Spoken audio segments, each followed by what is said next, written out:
भाषण में नरेंद्र मोदी ने धमकी दी भारत के मुसलमानों को। क्या कहा भारत के प्रधानमंत्री ने कि हम बच्चे ज्यादा पैदा करते हैं, हम घुसपैठी हैं।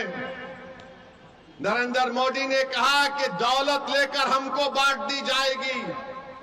मोदी ने कहा हमारी हिंदू बहनों को मोदी ने झूठ कहा कि तुम्हारा मंगलसूत्र छीन लिया जाएगा। नरेंद्र मोदी, तुम दुनिया के सबसे बड़े झूठे हो। तुम जब चीफ मिनिस्टर थे गुजरात के, तो बिल्किस बानो की अस्मत रेजी किसने की? नरेंद्र मोदी बताओ। हमारी बेटी बिल्किस बानो हामिला है, 3 साल की बेटी उसके साथ है, उसकी मां है, रिश्तेदार है। घर के पड़ोसियों ने बिल्किस बानो की इज्जत लूटी। बिल्किस बानो अपने घर के पड़ोस में जो दुकान थी, उस दुकान से बिल्किस बानो ने चूड़ियां खरीदी। जिसने हमारी बेटी को चूड़ियां बेचा उसने बिल्किस बानो की अस्मत रेजी की। 3 साल की बेटी को कत्ल कर दिया। अरे नरेंद्र मोदी, बताओ किसकी दौलत लूटी गई? मेरी बेटी की, मेरी बहन की दौलत लूटी गई थी। आप मुख्यमंत्री थे, उसको इंसाफ गुजरात में नहीं महाराष्ट्र में मिला। जेल को गए ये जालिम लोग, और नरेंद्र मोदी की सरकार ने उनको रिमिशन पर छोड़ दिया। बताओ नरेंद्र मोदी, किसकी दौलत छीनी गई थी?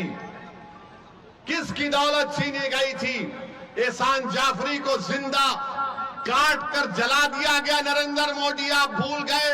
यही एहसान जाफरी ने आपको कई फोन किए थे, साबिका रुकने पार्लिमान, मगर एहसान जाफरी को जिंदा जला दिया गया।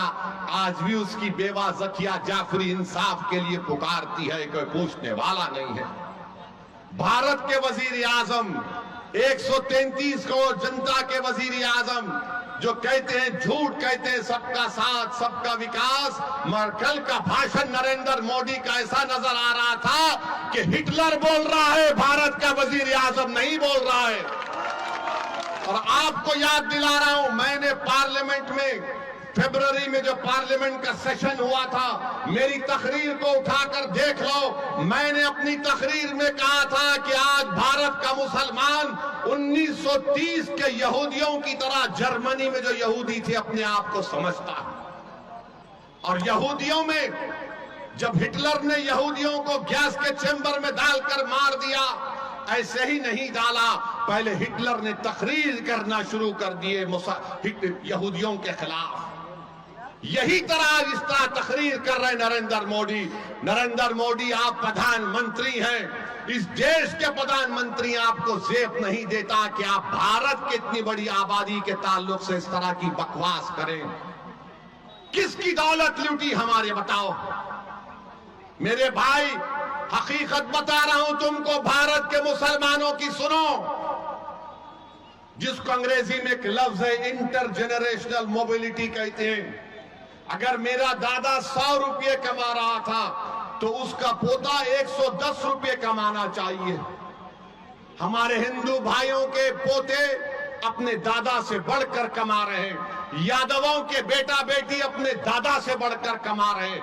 ठाकुरों के, राजपूतों के, भूमिहार के, आदिवासियों के, हर समाज के, सिखों के, ईसाइयों के पोते अपने दादा से बढ़कर कमा रहे। अगर कोई अपने दादा से कम पैसे कमा रहा है तो मुसलमान है वो। और नरेंद्र मोदी बोलते हैं कि दौलत हमको दी जाएगी।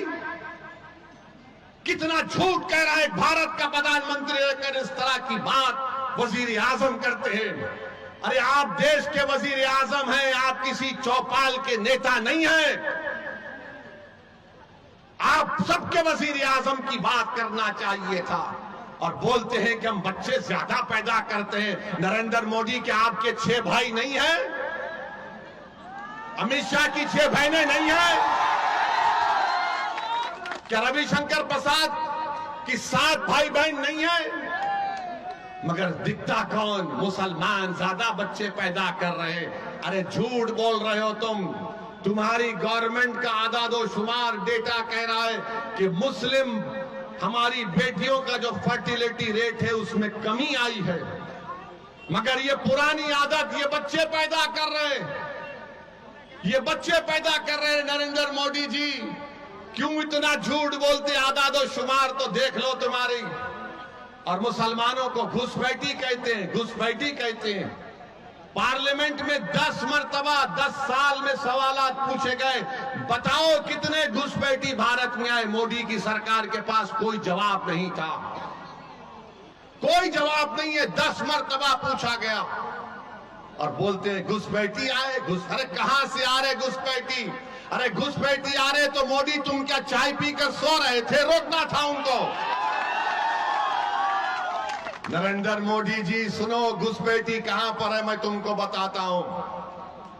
लद्दाख में 2000 स्क्वायर किलोमीटर पर चाइना की फौज भारत की जमीन पर कब्जा करके बैठी है।